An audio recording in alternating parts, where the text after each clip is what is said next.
Hello student, welcome to my YouTube channel Rohit academy. Student, आज हम इस वीडियो में आप लोगों को बताएंगे। देखिए, आप लोगों को हिंदी में जो आप लोगों का कल पेपर है, यानी कि जो 22 फरवरी को आप लोगों का पेपर है, हिंदी में 100 में 100 नंबर आज हम कंप्लीट कराएंगे। यानी कि एक एक क्वेश्चन का आप लोगों को आंसर बताएंगे। और जो भी गद्य पद्य होता है, साहित्य परिचय होता है, रचनाएँ होता है, निबंध होता है, पत्र होता है, बहुविकल्पीय प्रश्न सभी होते हैं, सभी को आप लोग को बताएंगे। चाहे आप लोग का साहित्यिक हिंदी हो या सामान्य हिंदी हो, दोनों में 100 नंबर कंप्लीट कराएंगे। और पढ़ लो, चाहे कहीं से नंबर आएगा तो यहीं से आएगा। चलिए बिना देरी को शुरू करते हैं। देखिए, पहला हमारा रहेगा बहुविकल्पीय प्रश्न रहेंगे, यानी कि मल्टीपल चॉइस क्वेश्चन रहेगा, और 10 नंबर इसका भी आप लोग को अभी कंप्लीट करा देंगे। यानी कि 100 में 100 नंबर आप लोग का कोई नहीं रोक सकता है, अगर इस वीडियो को आप लोग अंत तक देखते हैं एंड आप लोग समझते हैं। ठीक है, चलिए बिना देरी के शुरू करते हैं। और आप लोगों का 22 फरवरी यानी कि कल के लिए वेरी इंपॉर्टेंट ये वीडियो, और यहीं से आप लोगों का 100 नंबर जो बनेगा यहीं से बनेगा, गारंटी लेते हैं। ठीक, चलिए बिना देरी के ये शुरू करते हैं, अपने क्वेश्चन पर आते हैं। और यहाँ पर देख सकते हैं जो हमारा पहला क्वेश्चन दिया गया है कि भाषा योग वशिष्ठ के लेखक हैं। यानी कि भाषा योग वशिष्ठ के लेखक कौन है? तो राम प्रसाद निरंजनी है, यानी कि ग वाला हमारा ऑप्शन राइट हो जाएगा। फिर अगला क्वेश्चन दूसरा दिया गया अष्टयाम के रचयिता है, यानी कि अष्टयाम के रचयिता कौन है? नाभादास हो जाएंगे, यानी कि ग वाला हमारा ऑप्शन सही हो जाएगा। और देखिए, आप लोगों का 10 नंबर तो कोई नहीं इसका रोक सकता है। सभी में 100 नंबर आप लोगों को कंप्लीट कराएंगे। बस वीडियो के अंत तक बने रहिएगा धैर्य बना करके, और इस वीडियो को सभी स्टूडेंट के पास शेयर कर दीजिएगा। और जो तीसरा क्वेश्चन दिया गया प्रेम सागर के लेखक हैं, यानी कि प्रेम सागर के लेखक कौन है हमें ये बताना। तो लल्लू लाल है, यानी कि हमारा घ वाला ऑप्शन सही हो जाएगा। फिर अगला क्वेश्चन चौथा दिया गया कि मेला आंचल उपन्यास किसका है, यानी कि मेला आंचल उपन्यास किसका है? तो इसका जो राइट आंसर हो जाएगा चौथा का फणीश्वर नाथ रेणु जी का है, यानी कि ग वाला हमारा ऑप्शन राइट हो जाएगा। फिर अगला क्वेश्चन पांचवा देखिए क्या दिया गया है कि निम्नलिखित में से प्रोफेसर जी सुंदर रेड्डी की रचना है, यानी कि प्रोफेसर जी सुंदर रेड्डी की रचना क्या है? तो इसका जो सही आंसर हो जाएगा पांचवें का सही आंसर ये मेरे विचार जो है यही है, यानी कि का वाला हमारा ऑप्शन सही हो जाएगा। ठीक है, और हाँ, आप लोग को किस प्रकार से लिखना है इसमें एमसीक्यू जो उस वो कॉपी में वो भी बताएंगे, बस वीडियो के अंत तक बने रहिएगा। ठीक, फिर अगला क्वेश्चन दिया गया डिप्टी कलेक्ट्री के लेखक, यानी कि डिप्टी कलेक्ट्री के लेखक कौन है हमें ये बताना है। तो सातवें का जो सही आंसर हो जाएगा का वाला ऑप्शन राइट हो जाएगा, अमरकांत जी हैं, यानी कि खा वाला हमारा ऑप्शन सही हो जाएगा। और फिर आठवां क्वेश्चन दिया गया है हिंदी प्रदीप के संपादक, यानी कि हिंदी प्रदीप के संपादक कौन है हमें ये बताना है। तो आठवें का जो सही आंसर हो जाएगा का वाला हमारा ऑप्शन राइट हो जाएगा, का वाला हमारा ऑप्शन सही हो जाएगा। ठीक, फिर अगला क्वेश्चन देख लेते हैं। अगला क्वेश्चन देखिए, 9वां क्वेश्चन कहा है कि डॉक्टर हजारी प्रसाद द्विवेदी की रचना है, यानी कि हजारी प्रसाद द्विवेदी की रचना क्या है? तो इसका जो राइट आंसर हो जाएगा, इसका जो 9वें का सही आंसर हो जाएगा विचार प्रवाह जो है ये डॉक्टर हजारी प्रसाद जी का रचना है, महत्वपूर्ण। ठीक, फिर अगला क्वेश्चन देखिए क्या दिया गया है। जिस टाइप के क्वेश्चन पूछे जाते हैं सभी टाइप का क्वेश्चन इस वीडियो में महामैराथन वीडियो लेकर के आया हूँ, वह वीडियो के अंत तक बने रहिएगा और आप लोग इसका आंसर समझते चलिएगा। ठीक, 10वां क्वेश्चन दिया गया है निम्नलिखित में से हजारी प्रसाद द्विवेदी की रचना, यानी कि हजारी प्रसाद द्विवेदी की रचना क्या है हमें ये बताना है। तो हजारी प्रसाद द्विवेदी की कलपता जो है यही है, यानी कि कलपता है, यही हमारा गा वाला ऑप्शन सही हो जाएगा। फिर अगला क्वेश्चन देखिए क्या दिया गया है कि आरोढ़ प्रमुख स्वामी जी के साथ मेरा आध्यात्मिक सफर कीर्ति के रचनाकार है, यानी कि इसके रचनाकार कौन है? तो 11 वाला का जो सही आंसर हो जाएगा क्या हो जाएगा? डॉक्टर एपीजे अब्दुल कलाम जी है, यानी कि खा वाला हमारा ऑप्शन सही हो जाएगा। फिर 12 वाला क्वेश्चन देखिए क्या दिया गया है, भारत की एकता के रचनाकार है, यानी कि जो भारत की एकता है इसके रचनाकार कौन है? तो 12 वाला का जो राइट आंसर हो जाएगा घा वाला हमारा ऑप्शन राइट सही हो जाएगा, वसुदेव नारायण अग्रवाल जी हैं। ठीक है, फिर अगला क्वेश्चन देखिए क्या दिया गया, अशोक के फूल के रचना की विधा, यानी कि जो अशोक के फूल है वो कौन सी विधा है? तो वो जो है कौन सी विधा? निबंध विधा है बाबू। एक क्वेश्चन पूछ लेते हैं ये किसकी रचना है? तो ये हजारी प्रसाद द्विवेदी की रचना है। ठीक है, फिर अगला क्वेश्चन देख लेते हैं कि रामचंद्र शुक्ल की रचना है। तो रामचंद्र शुक्ल की रचना क्या है? त्रिवेणी है, चिंतामणि है, यही सब है। ठीक है, यानी कि हमारा गा वाला ऑप्शन सही हो जाएगा। फिर अगला क्वेश्चन दिया गया 15 वाला कि डॉक्टर संपूर्ण नंदन को मंगला प्रसाद पुरस्कार कब प्राप्त हुआ था? तो इसका जो सही राइट आंसर हो जाएगा 15 का सही आंसर जो हो जाएगा समाजवाद पर प्राप्त हुआ था, यानी कि गा वाला हमारा ऑप्शन सही हो जाएगा। फिर अगला क्वेश्चन देख लेते हैं, 16 वाला क्वेश्चन दिया गया। देखिए एमसीक्यू हमारा रहेगा 100 क्वेश्चन रहेगा, क्या रहेगा? 100 क्वेश्चन से ऊपर ही है, यानी कि 100 क्वेश्चन ही रहेगा। ठीक, और आप लोगों को बताएंगे, बस वीडियो के अंत तक बने रहिएगा और वीडियो को अंत तक जरूर देखिएगा। ठीक, फिर अगला क्वेश्चन देखिए क्या दिया गया, संपूर्णानंद द्वारा प्रकाशित पत्रिका है, यानी कि संपूर्णानंद द्वारा प्रकाशित पत्रिका क्या है, तो इसका जो राइट आंसर हो जाएगा सरस्वती हो जाएगा। क्या हो जाएगा, सरस्वती हो जाएगा। घ वाला हमारा ऑप्शन राइट हो जाएगा 16 का। यहाँ पर देखिए संपूर्णानंद का जो प्रकाशित पत्रिका है 16 का जो सही आंसर हो जाएगा गा वाला होगा। क्या हो जाएगा, मर्यादा हो जाएगा, यही वाला ऑप्शन राइट हो जाएगा। ठीक, फिर अगला क्वेश्चन देखिए, निंदा रस के निबंध के लेखक है, यानी कि निंदा रस के निबंध के लेखक कौन है, तो इसका जो राइट आंसर हो जाएगा गा वाला हमारा ऑप्शन राइट हो जाएगा, हरिशंकर परसाई जी हैं, यानी कि 17 का सही गा वाला हमारा हो जाएगा। फिर अगला क्वेश्चन देखते हैं। अगला क्वेश्चन दिया गया है कि महावीर प्रसाद द्विवेदी द्वारा संपादित पत्रिका है, यानी कि महावीर प्रसाद द्विवेदी जी द्वारा संपादित पत्रिका क्या है, हमें ये बताना है। तो इसका जो राइट आंसर हो जाएगा क्या हो जाएगा, सरस्वती है, सरस्वती पत्रिका, यानी कि घा वाला ऑप्शन हमारा सही हो जाएगा। फिर अगला क्वेश्चन दिया गया है, सरस्वती पत्रिका का प्रकाशन किस युग में हुआ था, यानी कि सरस्वती पत्रिका का प्रकाशन किस युग में हुआ था, तो इसका जो राइट आंसर हो जाएगा ये खा वाला ऑप्शन राइट हो जाएगा, द्विवेदी युग। कैसे द्विवेदी युग, देखिए जो महावीर प्रसाद द्विवेदी थे, महावीर प्रसाद द्विवेदी थे, उन्हीं के महावीर प्रसाद जो द्विवेदी थे उन्हीं के वो मतलब उन्हीं ने इसको मतलब किए थे। ठीक, और फिर अगला क्वेश्चन देखिए 20 वाला जो दिया गया, बाल बोधिनी के संपादक, यानी कि बाल बोधिनी के संपादक कौन है, तो इसका जो राइट आंसर हो जाएगा 20 का ये भारतीय हरिश्चंद्र जी हैं, यानी कि का वाला हमारा ऑप्शन सही हो जाएगा। ठीक, फिर अगला क्वेश्चन देख लेते हैं। अगला क्वेश्चन दिया गया, संस्कृत के 4 अध्याय के लेखक कौन है, तो रामधारी सिंह दिनकर जी हैं, यानी कि हमारा का वाला ऑप्शन 21 का जो राइट आंसर हो जाएगा।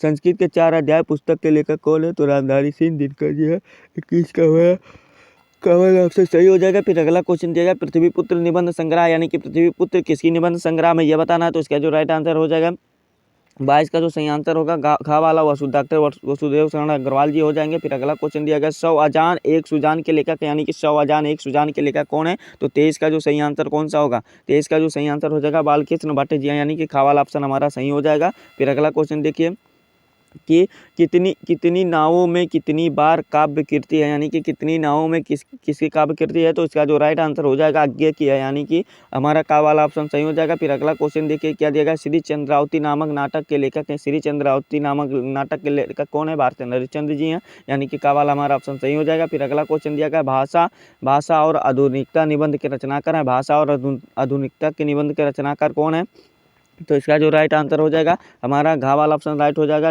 प्रोफेसर जी सुंदर रेड्डी है। ठीक है, फिर अगला क्वेश्चन, वसुदेव शरण अग्रवाल की रचना है, यानी कि वसुदेव शरण अग्रवाल की रचना क्या है, तो इसका जो सही आंसर हो जाएगा 27 का वो वगधारा है, यानी कि हमारा घा वाला ऑप्शन सही हो जाएगा। ठीक, फिर अगला क्वेश्चन देखिए क्या दिया गया, अगला क्वेश्चन जो 28 वाला दिया गया कि नासिकेतु उपाख्यान के लेखक हैं, तो नासिकेतु उपाख्यान के लेखक कौन है, हमें ये बताना है, तो इसका जो राइट आंसर हो जाएगा 28 का जो सही आंसर होगा गा वाला हमारा ऑप्शन सही हो जाएगा, सतल मिश्र है, यानी कि गा वाला हमारा ऑप्शन सही हो जाएगा। ठीक, और जो 29 वाला क्वेश्चन दिया गया देखिए ये हर बार हर साल पूछे जाते हैं, सभी आप लोग को यहाँ पर देख सकते हैं। ठीक, फिर अगला क्वेश्चन देखिए क्या दिया, दीप जले शंख बजे के लेखक है, यानी कि दीप जले शंख के लेखक कौन है, हमें यह बताना है, तो जो 29 का राइट आंसर हो जाएगा गा वाला कन्हैया लाल मिश्र प्रभाकर जी हैं, और जो 30 वाला दिया गया है कि चंद्रगुप्त नाटक के लेखक है, यानी कि चंद्रगुप्त नाटक के लेखक कौन है, तो इसका जो सही आंसर हो जाएगा कौन सा राइट आंसर होगा, चंद्रगुप्त नाटक के लेखक जो हैं जयशंकर प्रसाद जी हैं, यानी कि हमारा गा वाला ऑप्शन सही हो जाएगा, जो 30 का जो राइट आंसर हो जाएगा गा वाला होगा। ठीक,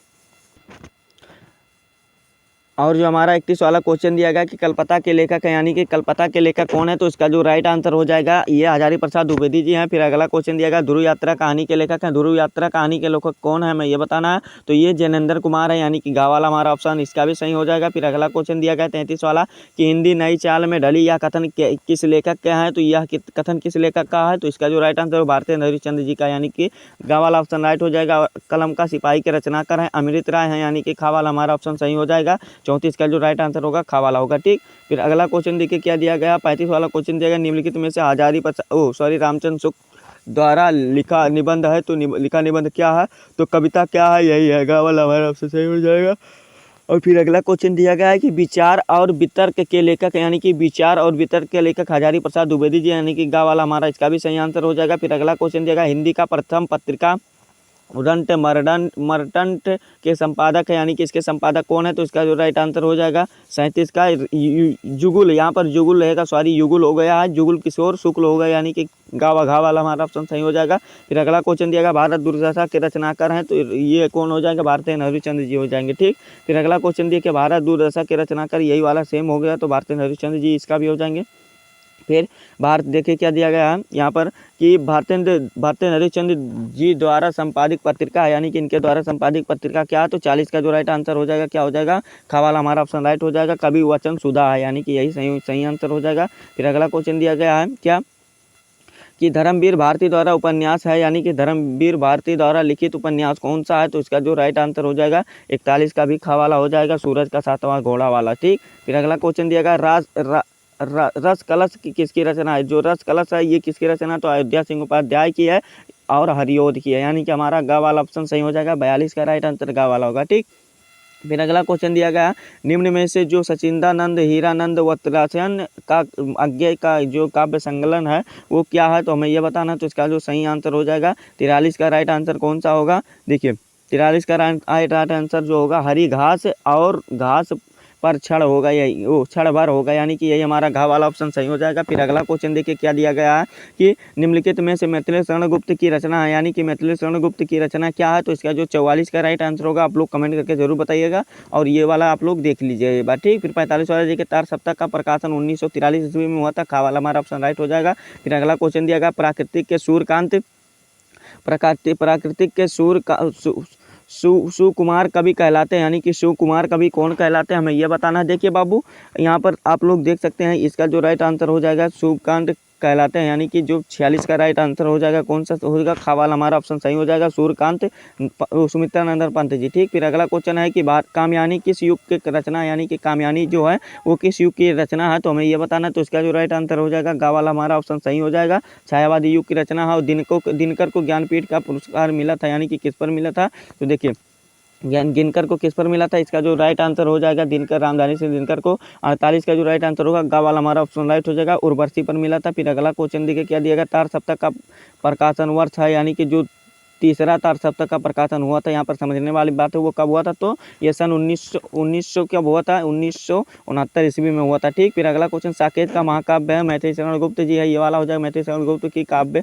यह है, तो यानी कि क्या होगा, तो 51 का जो सही आंसर हो जाएगा त्रिकाल संध्या हो जाएगा, यही हमारा का वाला ऑप्शन राइट हो जाएगा। ठीक, तो इसी प्रकार से और भी आप लोग क्वेश्चन देख सकते हैं, हाँ आप लोग को स्क्रीन पर दिखा दे रहे हैं, आप लोग इसका आंसर स्वयं से देख लीजिएगा, देखिए आप लोग इसका आंसर भी देख लीजिएगा, अच्छे तरीके से तैयार कर लीजिएगा यहाँ तक, और हाँ वो जितना बता दिए हैं वहीं में से आप लोग को आएगा, ये तो आप लोग को वैसे टेम्परेरी ही दे रहे हैं, देखिए उर्वशी की रचना जयशंकर हो जाएंगे, और मैथिली शरण गुप्त की महाव्याकरण तो साकेत है इसका राइट आंसर, तो इसी प्रकार से आप लोग को सभी का आंसर बता दे रहे हैं। देखिए प्रयोगवाद के प्रयोक्ता आप लोग को ऐसे स्क्रीन पर दिखा दे रहे हैं, 54 का जो राइट आंसर हो जाएगा कौन सा होगा, 54 का राइट आंसर अज्ञे हो जाएंगे। ठीक है, और फिर आधुनिक महादेवी वर्मा को कहा जाता नागरिक प्रचारी सभा के कौन है, तो श्याम सुंदर दास जी हैं, और फिर रीतकाल के अन्य नाम क्या है, तो रीतकाल के अन्य नाम जो होगा 57 का जो सही आंसर होगा गा वाला हमारा ऑप्शन राइट हो जाएगा, श्रृंगार काल हो जाएगा, कामयानी में 15 सर्ग होते हैं, कितना 15 संग होते हैं, और पद्मावत के रचनाकार हैं, पद्मावत के आधुनिक काल हो जाएगा, घा वाला हमारा ऑप्शन सही हो जाएगा। फिर अगला क्वेश्चन देखिए क्या दिया गया है कि निम्नलिखित कवियों में से छायावादी के कवि नहीं है, तो छायावादी के कवि कौन नहीं है, तो 60 का जो राइट आंसर हो जाएगा का वाला नागार्जुन जी। फिर अगला क्वेश्चन है साकेत के रचनाकार है, वही बार बार आ रहा है मैथिली शरण गुप्त जी, वेरी इंपॉर्टेंट क्वेश्चन जितना भी बता रहे हैं सभी आप लोगों के लिए है। देखिए फिर इसमें अगला क्या पूछा, छायावाद की प्रमुख विशेषता, यानी कि छायावाद की प्रमुख विशेषता क्या है, हमें ये बताना है, तो छायावाद की जो प्रमुख विशेषता है क्या है, 62 का जो राइट आंसर हो जाएगा घावाल हमारा ऑप्शन राइट हो जाएगा। 63 का चिदम्बरा के रचनाकार, इसके जो 63 का होगा, देखिए आप लोग को अब सिर्फ आंसर बता रहे हैं, आप लोग टिक कर लीजिएगा या स्क्रीनशॉट मार्क करके समझ लीजिएगा। ठीक, 63 का जो राइट आंसर हो जाएगा गावाल हमारा सुमित्रानंद पंत हो जाएंगे। ठीक, और 64 का जो हो जाएंगे ये कृष्णा भक्त शाखा के, यानी कि गा वाला इसका भी सही हो जाएगा, और 65 का जो हो जाएगा, यानी कि 65 का जो राइट आंसर हो जाएगा का वाला होगा, चिदम्बरा पर मिला था, और जो छायावाद के प्रवक्ता है यानी कि 66 का जो हो जाएगा कौन सा राइट आंसर हो जाएगा आप लोग इसको एक बार आप लोग फिर से एक बार देख लीजिएगा, आप लोग को स्क्रीन पर दिखा दे रहे हैं। इतना आप लोग वैसे फालतू है हम बता रहे हैं ना, देखिए ये आप सब आप लोग के लिए फालतू है, लेकिन मन करेगा तो आप लोग इसको अच्छे तरीके से तैयार कर लीजिएगा। ये क्वेश्चन सभी आप लोग के इंपॉर्टेंट है। और हाँ, आप लोगों को चलिए दिखा देते हैं जो वेरी इंपॉर्टेंट क्वेश्चन, और भी 10 नंबर यहाँ से आप लोगों का कंप्लीट हो गया। और फिर देखिए जो अगला क्वेश्चन दिया गया, क्या दिया गया है यहाँ पर, देखिए ये वाला भी क्वेश्चन आप लोग के इंपॉर्टेंट है। तो इसी प्रकार से आप लोग को देखिए, शिक्षा का निबंध के लेखक कौन है, तो संपूर्णानंद जी हैं। तो इसी प्रकार से कॉपी में लिखना है। देखिए प्रश्नोत्तर संख्या का डाल दीजिएगा का और प्रश्नोत्तर संख्या 1 है, तो संपूर्णानंद जी। इस प्रकार से आप लोग को कॉपी में सभी को लिखना है, ठीक। ये कॉपी में लिखने की बात आ जाएगी। और जो हमारा 10 नंबर का एक गद्यांश आएगा उसको भी देख लीजिए। और जो हमारा गद्यांश दिया जाएगा देखिए इसी में से आएगा और यहीं से आएगा। 10 नंबर का गद्यांश रहेगा, 10 नंबर का पद्यांश, 20 नंबर इसका भी कंप्लीट कर लो। देखो क्या है, निम्नलिखित गद्यांश पर आधारित प्रश्नों का उत्तर देना है। देखिए क्या है, धरती माता की कोख में जो अमूल्य निधियां भरी है, यानी कि ये वाला दिया गया गद्यांश, तो वेरी इंपॉर्टेंट ये वाला है। इसमें क्या बताना, उपयुक्त गद्यांश का संदर्भ बताना, ये बताना धरती के वसुंधरा क्यों कहलाती है, और रेखांकित अंश की व्याख्या करना है, और पृथ्वी को देह को किसने सजाया, और भावी आर्थिक को अभिवृद्धि के हेतु करना है। तो चलिए सभी का आंसर बता देखिए, अथवा करके भी एक दिया जाएगा, अथवा ये वाला देखिए अशोक के फूल वाला जाएगा। तो आप लोग को ऊपर वाला सर्वप्रथम चलिए आंसर बता देखिए। प्रश्नोत्तर संख्या इस प्रकार के डालिएगा, तीसरा, और यहाँ पर लिखिएगा क्या कि धरती माता डॉट डॉट कर दीजिए, आवश्यक है, इस प्रकार संकेत हो जाएगा। फिर का वाला वो संदर्भ लिख दीजिए, क्या लिखेगा कि प्रस्तुत गद्यांश हमारी पाठ्य पुस्तक गद्य गरिमा के संकलित डॉक्टर वसुदेव शरण अग्रवाल द्वारा रचित, अग्रवाल द्वारा स्वरूप राष्ट्र के स्वरूप नामक वो निबंध से उद्धृत है या लिया गया, ठीक। ये वाला हो गया। फिर दूसरा क्वेश्चन क्या दिया गया, देखिए पृथ्वी को रेखांकित अंश की व्याख्या कीजिए, क्या दिया, नहीं यहाँ पर देखिए धरती माता वसुंधरा क्यों कहलाता है ये बताना हमें। तो देखिए इसका वाला भी आंसर देख लो।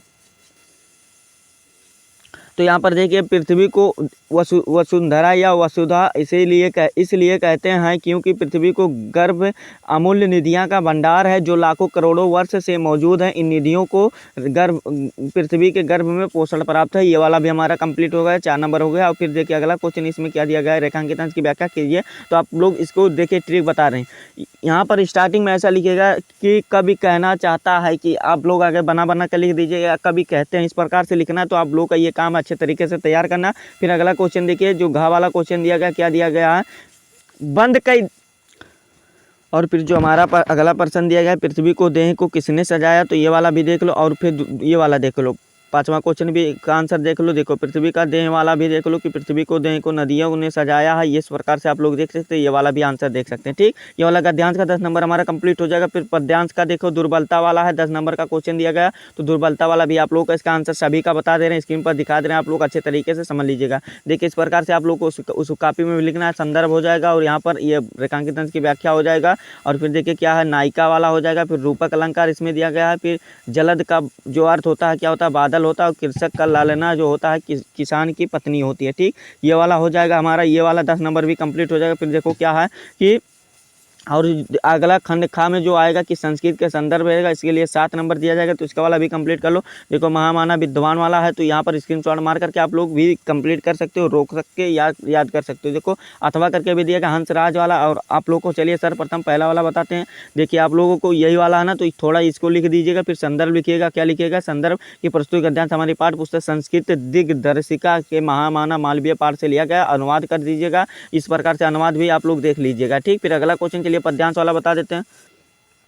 और देखो जो संस्कृत के पद्यांश दिए गए, नामे रोचते भद्रम वाला दिया गया है, तो ये वाला आप लोगों को अथवा करके भी दिया जाएगा, सेम इसी प्रकार से उसमें दिया जाएगा। और 7 नंबर का ये वाला क्वेश्चन है, इसका संदर्भ लिखना होगा। तो देखो संदर्भ भी आप लोग यहाँ पर देख सकते हैं, संदर्भ भी लिखा गया है। क्या लिखा गया है यहाँ पर, जो पहला वाला है देखो क्या लिखा गया है यहाँ पर, पहला वाला ये वाला हो जाएगा, प्रस्तुत श्लोक हमारी दिग्दर्शिका के सुभाष रतन पाठ से उद्धृत है। अनुवाद वाला देख सकते हो, अनुवाद वाला भी आप लोग स्क्रीन पर दिखा दे। और जो अथवा वाला करना चाहते हो तो अथवा वाला भी इस प्रकार से कर सकते हो, ठीक है। ये वाला भी हमारा 7 नंबर कोई नहीं रुक सकता, कंप्लीट हो गया, ठीक। और जो वो व्याकरण की बात आ जाएगी, यानी कि व्याकरण में वीर रस अथवा हस रस किसे कहते हैं, भाव स्पष्ट कीजिए, 2 नंबर का क्वेश्चन है। और श्लेष और वो उत्प्रेक्षा अलंकार क्या होता है, लक्षण बताए, दोहा और सोठा। तो चलिए सर्वप्रथम आप लोग को यह बता देते हैं, प्रश्नोत्तर संख्या ये वाला हो जाएगा।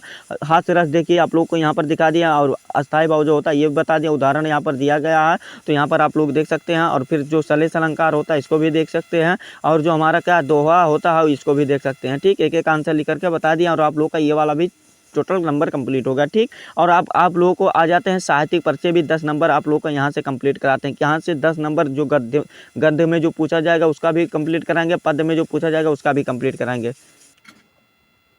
और देखो इसका भी 10 नंबर अभी कंप्लीट कर लो। साहित्यिक परिचय और रचनाओं लिखकर देखिए साहित्यिक परिचय में जो सर्वप्रथम आएगा क्या आएगा देखिए कि निम्नलिखित लेखकों में से किसी एक का लेखक का एक लेख साहित्यिक परिचय देते उनकी रचनाओं का उल्लेख कीजिए। जैसे कि वसुदेव शरण अग्रवाल जी रहेंगे और हजारी प्रसाद द्विवेदी जी के रहेंगे, ये भी इंपॉर्टेंट है। और ये तीनों इंपॉर्टेंट, इसमें तीन ही इंपॉर्टेंट है। कौन कौन इंपॉर्टेंट देखिए, हजारी प्रसाद द्विवेदी और वसुदेव शरण अग्रवाल और डॉक्टर APJ अब्दुल कलाम, यही तीनों इंपॉर्टेंट है। चलिए आप लोग को सर्वप्रथम बता देते हैं, एक को बता देते हैं और आप लोग अच्छे तरीके से तैयार कर लीजिएगा। देखिए और इसमें जो पद वाला भी पहले देख लेते हैं। तब पद वाला देखिए क्या दिया गया कि साहित्यिक परिचय, यानी कि इनका भी लिखना है कि कवियों में से किसी एक का कवि का साहित्यिक परिचय देते हैं, उनकी कृतियां का उल्लेख करना है। तो ये देखिए इसमें 4 इंपॉर्टेंट है। कौन कौन से इंपॉर्टेंट है, अयोध्या सिंह उपाध्याय वाला है, मैथिली शरण गुप्त जी वाला, जयशंकर प्रसाद, सुमित्रानंद पंत और महादेवी वर्मा वाला, ये 5 इंपॉर्टेंट है। तो इसी में से आप लोग को 2-3 आना चाहिए, ठीक। तो आप लोग को चलिए इसमें से भी आप लोग को बता देते। देखिए यहाँ पर एक बात होता है, क्या होता है, जीवन परिचय लिखते समय जन्म की शुरुआती शिक्षाएं माता पिता ये करनी होती है, ये ट्रिक होता है। और फिर साहित्यिक सेवाएं उनकी करनी होती है, कीर्तियां में रचनाएं होती हैं, भाषा शैली होती है, साहित्यिक योगदान होती है, तभी आप लोग को 5 नंबर यहाँ से मिलता है, ठीक। और हाँ, आप लोग को याद करने का ट्रिक भी बता दे रहे हैं, यानी कि लिखने का भी ट्रिक। देखिए सर्वप्रथम उनका नाम याद कर लीजिएगा, फिर जन्म स्थान और माता पिता और रचनाएं और मृत्यु, इसी प्रकार से आप लोग कर लीजिएगा, कंप्लीट हो जाएगा, ठीक। फिर अगला क्वेश्चन, चलिए हजारी प्रसाद द्विवेदी जी का आप लोग को साहित्यिक परिचय बता देते हैं। देखिए इस प्रकार से आप लोग को हजारी प्रसाद द्विवेदी जी का साहित्यिक परिचय को लिखना है। यहाँ पर देख सकते हैं फोटो भी इनका है और यहाँ पर हजारी प्रसाद साहित्यिक परिचय है। तो यहाँ पर बॉक्स में लिखना होगा पहले जन्म हो। देखिए जन्म क्या है, जन्म 1907 ईस्वी में हुआ था। संक्षिप्त जन्म स्थान दुबे का छपरा यानी कि बलिया, और पिता का नाम अनमोल द्विवेदी और माता का नाम ज्योतिषीमती, और बचपन का नाम वेदनाथ द्विवेदी, और अन्य महत्वपूर्ण पदों का कार्यरत। और ये उनका मृत्यु 1979 ईस्वी में हो गया था। 1979 ईस्वी में साहित्यिक परिचय यहाँ से देख सकते हैं आप लोग को स्क्रीन पर हम दिखाएंगे। स्क्रीन शॉट मार करके या वीडियो को आप लोग रोक करके याद कर लीजिएगा, ठीक है। देखिए यहाँ से एक स्क्रीनशॉट मार के याद कर लीजिएगा और ये साहित्यिक परिचय हो जाएगा और इनकी सेवाओं में योगदान यहाँ से हो जाएगा। फिर यहाँ से आप लोग को कीर्तियाँ दिखा दे रहे हैं। देखिए यहाँ से हमारा जो इनका कीर्तियाँ हैं ये वाला यहाँ से है, ठीक। और फिर भाषा शैली और साहित्यिक में स्थान यहाँ से देख सकते हैं। तो ये वाला हमारा हो जाएगा 5 नंबर कंप्लीट। और हाँ अभी और भी कंप्लीट करेंगे। देखिए वसुदेव शरण अग्रवाल का भी अभी कंप्लीट कर लो, यहाँ से हो जाएगा। जीवन परिचय लिखना चाहते हैं तो जीवन परिचय साहित्यिक परिचय दोनों यहाँ पर उपस्थित है, मौजूद है, आप लोग याद करके ही जाइएगा। देखिए और डॉक्टर कीर्तियाँ जो है, कीर्तियाँ ये हो जाएगा साहित्यिक में स्थान, ये वाला भी हो जाएगा। जीवन परिचय देखिए क्या क्या हो जाएगा। जीवन परिचय यहाँ पर आप लोग को इनका हो जाएगा, सुमित्रानंद पंत जी का ये है। तो ये वाला भी आप लोग देख लीजिएगा। यहाँ पर संक्षिप्त परिचय लिखिएगा सर्वप्रथम, फिर जीवन परिचय लिखिएगा सुमित्रानंद पंत, और साहित्यिक परिचय भी चलिए नीचे आप लोग को बता देते हैं। देखिए नीचे साहित्यिक परिचय हो जाएगा और रचनाएं इनके हो जाएंगे, लोकायतन जो सबकी और अन्य कीर्तियाँ यहाँ पर हो जाएंगे। तो आप लोग सभी को स्क्रीनशॉट मारते ही चलना है और स्क्रीनशॉट मार लेना है। और जयशंकर प्रसाद जी का चलिए बता देते हैं आप लोगों को। जयशंकर प्रसाद जी का यहाँ पर आप लोग देख सकते हैं और इनके साहित्यिक परिचय भी देख सकते हैं, और सभी जो हैं यानी कि और यहाँ पर रचता है, यानी इस प्रकार से स्क्रीनशॉट मार करके सभी को आप लोग। और निबंध का भी 9 नंबर अभी कंप्लीट कर लो बाबू, निबंध का भी 9 नंबर अभी कंप्लीट करा देंगे, ठीक है। सिर्फ आप लोग वीडियो के अंत तक बने रहिएगा, निबंध का भी 9 नंबर कंप्लीट कराएंगे। देखिए निबंध में क्या है कि आज इस वीडियो में आप लोगों को क्या क्या बताएंगे। देखिए नंबर का पूरा करा देंगे और आप लोगों को सब जो भी है 5 नंबर का वो भी करा देंगे, यानी कि पूरा नंबर बता देंगे। और ये गलती कभी मत करना। और आप लोगों को चलिए बताते हैं। देखिए क्या क्या दिया गया है निबंध का भी। यहाँ पर देखिए निबंध सबसे महत्वपूर्ण पहले पढ़ते हैं। देखिए पर्यावरण प्रदूषण समस्या का समाधान, ये सबसे महत्वपूर्ण है। 9 नंबर का क्वेश्चन दिया जाएगा। और अन्य प्रदूषण की और फिर पर्यावरण प्रदूषण, यही वाला सबसे महत्वपूर्ण है। और बेरोजगार की समस्या वाला भी देख सकते हैं। और फिर देशभक्ति की समृद्ध विकास के समाचार पत्रों की भूमिका भी देख सकते हैं। और भ्रष्टाचार और जनसंख्या की वृद्धि और लाभान भी देख सकते हैं, ठीक। तो आप लोगों को चलिए सर्वप्रथम पहला बताते हैं बेरोजगार की समस्या। देखिए ये बेरोजगार पर निबंध बताते हैं, फिर पर्यावरण पर निबंध बताते हैं। 2 ही निबंध बताएंगे और आप लोग का 9 नंबर कंप्लीट करेंगे। देखिए पर्यावरण पर हो जाएगा। तो देखिए क्या करना है, पहले पर्यावरण प्रदूषण का अर्थ लिख दीजिएगा, फिर प्रकार आप लोग स्क्रीन पर दिखा दे रहे हैं। आप लोग पढ़ करके ये वीडियो या स्क्रीनशॉट मान लीजिएगा या इसको याद करके जाइएगा, ठीक। तो ये वाला हो जाएगा। फिर यहाँ पर आप लोग वायु प्रदूषण डाल दीजिएगा, इसका प्रकार कर लीजिएगा। और फिर देखिए ये वाला हो जाएगा रासायनिक प्रदूषण के कारण भी कर लीजिएगा, ठीक। यहाँ पर देख सकते हैं कर लीजिएगा। फिर आप लोग क्या करिएगा कि प्रदूषण के रोकथाम भी यहाँ से कर लीजिएगा। फिर उपसंहार भी हो जाएगा। फिर भ्रष्टाचार पर निबंध देखिए क्या क्या प्रस्तावना डाल दीजिएगा, इस प्रकार से सभी को डाल दीजिएगा। फिर इसके नीचे क्या लिखिएगा, प्रस्तावना डाल दीजिएगा, भ्रष्टाचार का अर्थ लिख दीजिएगा। आप लोग स्क्रीन पर दिखा दे रहे हैं, जल्द से जल्द आप लोग जल्द से जल्द तैयार कर लो, ठीक। भ्रष्टाचार का अर्थ जो होता है इसको भी लिख लीजिएगा। फिर भारत में बढ़ना भ्रष्टाचार, इसको भी अच्छे तरीके से आप लोग तैयार कर लीजिएगा। फिर भ्रष्टाचार के कारण क्या क्या होते हैं इसको भी तैयार कर लीजिएगा। भ्रष्टाचार के प्रकार कौन कौन से हैं इसको भी तैयार कर लीजिएगा। स्क्रीन पर इसीलिए दिखा दे रहे हैं, अच्छे तरीके से आप लोगों को तैयार करना काम है। और देखिए भ्रष्टाचार के दुष्प्रभाव जो होते हैं यानी कि दुष्प्रभाव जो होते हैं इसको भी अच्छे तरीके से तैयार कर लीजिएगा। भ्रष्टाचार दूर करने के उपाय जो होते हैं इसको भी अच्छे तरीके से तैयार कर लीजिएगा, स्क्रीनशॉट इसका मान लीजिएगा। और हाँ, उपसंहार को भी अच्छे तरीके से तैयार कर लीजिएगा। बेरोजगार की समस्या पर देखिए क्या प्रस्तावना, यहाँ पर बेरोजगार की समस्या हो जाएगा। फिर यहाँ पर स्क्रीनशॉट सभी प्रकार देख सकते हैं इसका, और स्क्रीनशॉट भी मार सकते हैं। देखिए स्क्रीनशॉट भी मार लीजिएगा। और आप लोग को 100 में 100 नंबर यहीं से कंप्लीट हो जाएगा, यानी कि 9 नंबर इसका काम। और सभी को 100 में 100 नंबर कंप्लीट करेंगे। जनसंख्या की वृद्धि पर आ जाते हैं। जनसंख्या की वृद्धि पर देखिए क्या क्या दिया गया है, इसको वाला भी अभी कंप्लीट कर लो। देखो क्या क्या दिया गया है, सभी को आप लोग को दिया गया है स्क्रीन पर, तो इसको अच्छे तरीके से कंप्लीट करना आप लोगों का काम है। यहाँ पर देख सकते हैं ये वाला भी अच्छे तरीके से कंप्लीट कर लीजिएगा, ठीक। फिर और अगला क्वेश्चन देखिए क्या दिया गया है, यहाँ पर ये वाला भी क्वेश्चन देख सकते हैं। फिर अगला क्वेश्चन जो पत्र लिखने को आएगा, यानी कि 6 नंबर का पत्र लिखने को आएगा, इसको वाला भी अभी कंप्लीट कर लो बाबू। ये वाला भी कंप्लीट करा दे रहे हैं। देखिए पत्र लेखन में क्या क्या आएगा, यही सब आएगा। देखिए इनमें से किसी एक पर लिखना होगा, इन्हीं में से किसी एक पर लिखना होगा। और हाँ, यहाँ पर पत्र स्टार्टिंग बॉडी ऑफ लेटर और एंडिंग भी इसी प्रकार से करना है। सभी को बताएंगे। पर्सनल संख्या ऐसे हो जाएगा, केनरा बैंक का हो जाएगा, ये पहला हो जाएगा केनरा बैंक का प्रबंधक वाला। तो यहाँ पर इस प्रकार से सेवा में इस प्रकार से डाल दीजिएगा, स्क्रीन पर दिखा रहे हैं। देखिए सभी जो 5 ही सबसे महत्वपूर्ण सभी 5 पत्र जो होते हैं 2024 के बोर्ड परीक्षा के लिए सभी महत्वपूर्ण होते हैं। देखिए किसी इसमें से किसी 2 पर या 3 पर तैयार कर लीजिएगा। देखिए ये वाला होता है, ये वाला होता है, ये वाला होता है, ये वाला होता है, बस इससे अधिक नहीं होता। तो चलिए सभी को बता देते हैं। ये हो जाएगा हमारा पहला हो जाएगा। देखिए पहला हो जाएगा यहाँ से यहाँ तक। और यहाँ पर आप लोग को दिखा दे रहे हैं स्क्रीन पर। और नाम नहीं लिखना पत्र में, देखो बाबू नाम नहीं लिखना, XYZ लिखना है, ठीक। XYZ लिखना है, आप लोग को बता दें इसी समय। ये दूसरा वाला हो जाएगा, दूसरा वाला भी देख लो। और आप लोग को सभी को स्क्रीनशॉट मार करके याद करके जाना, समझ करके जाना है, ठीक। ये हमारा अगला हो जाएगा तीसरा, जो अपने नगर की साफ सफाई के लिए प्रार्थना पत्र अधिकारी को लिखते हैं वो वाला। और नाम नहीं लिखना आप लोगों को, सिर्फ पत्र लिख XYZ लिख देना है, ठीक। और हाँ, आप लोग वैसे गांव ज़िले का नाम लिख सकते हैं। और फिर ये वाला हो जाएगा। फिर कहानी देखो क्या है, कहानी जो आएगा आप लोगों का ये पंचलाइट और बहादुर वाला है। तो चलिए आप लोग को बहादुर वाला बता देते हैं। और आप लोग का ये भी 5 नंबर कंप्लीट करा देते हैं कि बहादुर कहानी वाला यहाँ से यहाँ तक देख सकते हैं। और आप लोग स्क्रीनशॉट भी मान लीजिएगा अच्छे तरीके से। और फिर हाँ, ये वाला भी कंप्लीट हो जाएगा, ये वाला भी हमारा कंप्लीट हो गया। फिर बहादुर कंप्लीट का चरित्र भी बताना चाहते हो तो बता दीजिएगा, आप लोग का ये वाला 5 नंबर कंप्लीट हो जाएगा, ठीक। और फिर जो देखिए खंड काव्य भी 5 नंबर में पूछता है। कितने नंबर में? 5 नंबर में पूछता है। तो खंड काव्य देखिए क्या क्या है, आप लोग को शब्द सीमा जो दिया जाएगा 80 शब्द दिया जाएगा। इसमें क्रम संख्या जो पहला दिया गया है, देखिए क्या दिया गया, पहला दिया गया है मुक्तिदूत जो है कहाँ कहाँ के लिए है ये भी देख लीजिए। मुक्तिदूत जो है कानपुर जिले के लिए है, जौनपुर है, मुरादाबाद, फैजाबाद, एटा जिले और सत्यजीत, ये लखनऊ, एटावा और बलिया और बिजनौर, झांसी और प्रतापगढ़ और रामगढ़ के लिए है, यानी कि ये सब हैं। और रश्मि इस प्रकार से आप लोग सभी को देख सकते हैं, स्क्रीन पर दिखा दे रहे हैं। आप लोग अच्छे तरीके से इसको तैयार कर लीजिएगा, ठीक है। और यही आप लोग का पेपर था। 100 में 100 अगर आप लोग इतना जितना बताएं उतना फॉलो करते हैं तो 100 में 100 नंबर लाने से कोई नहीं रोक सकता है। आप लोगों को अच्छे तरीके से बता दिए एंड समझा दिए। ये हमारा प्यारा सा वीडियो आप लोगों को कैसा लगा कमेंट करके जरूर बताइएगा। और अगर आप हमारे चैनल पर नए हैं तो चैनल को सब्सक्राइब कर दीजिएगा और बेल आइकन को भी दबा दीजिएगा। और हाँ, इस वीडियो को जितने भी कक्षा 12 के स्टूडेंट हैं उनके पास अधिक से अधिक जरूर शेयर कर दीजिएगा, ताकि वो भी पेपर इसको देख कर ही पेपर देने जाएँ कल, ठीक। और चलिए आप लोगों से मिलते हैं नेक्स्ट वीडियो में। और इस वीडियो को अधिक से अधिक शेयर जरूर कीजिएगा, सभी स्टूडेंट को पहुँचा दीजिएगा। और चलिए आप लोगों से मिलते हैं नेक्स्ट वीडियो में नेक्स्ट टॉपिक के साथ। तब तक के लिए जय हिंद, जय भारत, वंदे मातरम।